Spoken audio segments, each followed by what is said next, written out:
let's talk about Daleks Masterplan as a whole now that I've reviewed all of the episodes.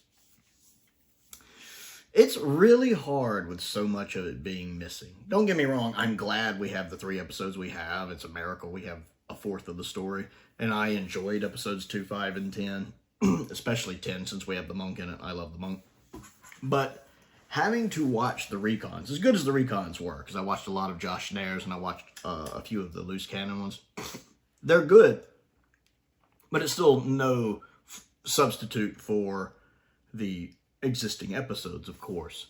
The story is too long, just at 12 parts. Again, maybe if it all existed, it would feel different, and part of that's probably on me, because I did watch the whole story over a 2-day period. My first viewing of the Daleks Master Plan, and I watched all of it over just 2 days. I probably should have spread that out more and done at least 4 days. But one thing I will say for the story is it did keep me wanting to watch the next episode. Like, I'd watch an episode, do my review, and I'd want to move on to the next episode. So it did do a good job of making me go, I want to see what happens next. I see why people compare it to The Chase, because there is a lot of, okay, we'll go here. Oh, we've been followed. We'll go here. Oh, we've been followed. Oh, we'll go here. Oh, we've been followed. There's a lot of that. It's definitely better than The Chase. I'll give it that. It's taken more seriously. It's like The Chase taken more seriously, basically. Although, I don't know if it needed twice the runtime. Though, to be fair, Feast of Stephen is kind of its own standalone thing. You really could have just done this as an 11-parter. And the Feast of Stephen was, okay, humorous in places. But okay. I think I'd enjoy it more if the episode existed. Did Doctor Who need an epic like this? I don't know about all that. I'm sure it was good at, filling out production times, making it a massive Dalek story, especially as popular as the Daleks are. This is what, the Daleks' 4th story? Yeah, 4th story, and we all know the Daleks were hugely popular at the time. Interesting killing off people the way it does. So many people die in this because Katarina dies, Brett dies, and Sarah dies. Now, I wasn't big on Katarina, but I didn't get much time with her, but what a way for her to go. That's a gruesome death. I was not expecting Brett to die so soon. It was nice seeing this, to finally see Nicholas Courtney in that role, which is kind of very reminiscent of what we get later with the Brigadier in a way. Not necessarily a nicest man, but very, very dedicated to protecting Earth and trying to do what's right at any cost, because there's billions of lives at stake. I did not expect him to die so soon. Sarah, I really liked Sarah. The more we got to see of her, I've always liked Jean Marsh in Doctor Who. And what a way for her to die. That's a gruesome death, too. I wish episode 12 survived so we could actually see that scene. What a way to die, and the Time Destructor. I wonder if it did that just to that area or to the whole planet, if it made the whole planet barren like that. I'm still surprised the Doctor wasn't affected more by it, and that it didn't really affect Stephen, even though he wasn't in it long. I like the Dalek voices in the story a lot. The Dalek voices were really good. The settings were really good. And I loved having the monk back, because I absolutely love the meddling monk. And I'm glad that not only was he back for 3 episodes, but one of the episodes was the existing episode. He has some very humorous bits in it I enjoy. I tend to like any time the monk and the First Doctor interact. They are gold together, like Pertwee and Delgado gold together. I love them.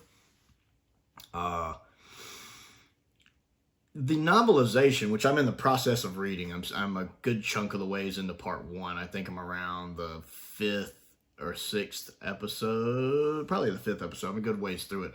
I'm enjoying a little more thus far. The way it does Katarina's death in the novelization, I do prefer. And there's little bits added to when Sarah kills Brett. Little things to hint that there's more of a connection between them that I like. The book does really well. One problem I have with Kimball is that in Mission of the Unknown, Kimball comes across as this place you don't want to be at. Like, anything can kill you. The plants can squirt acid on you, set you on fire. The Varga plants are running around. But in Mission to the Unknown, You never really get that threat from Kimball. The Vargan plants are just mysteriously gone. None of the other plants seem dangerous. Everybody's running around, walking around this forest without really any problems other than avoiding Daleks. Suddenly, Kimball becomes a much friendlier place than Daleks' master plan. Now, you could argue some of that is because the Daleks burned down part of the forest, so they probably kill some of it. And they do burn it down fairly early in episode 2. Also, this takes place 6 months later, so maybe the Varga plants aren't actually running around much anymore. Or maybe they're not running around at all. Maybe the Daleks have reeled them in, or there's just not as many.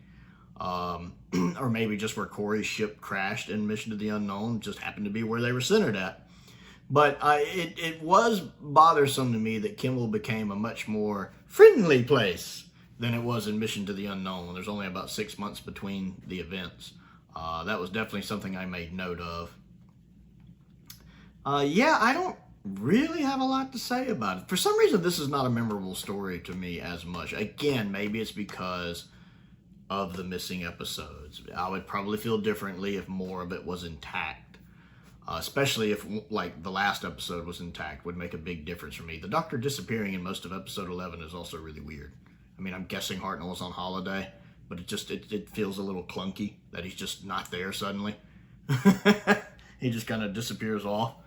The novelization, I think I'm enjoying more thus far. Once I finish part 1, I'll need to read part 2 and then probably do a short video about that.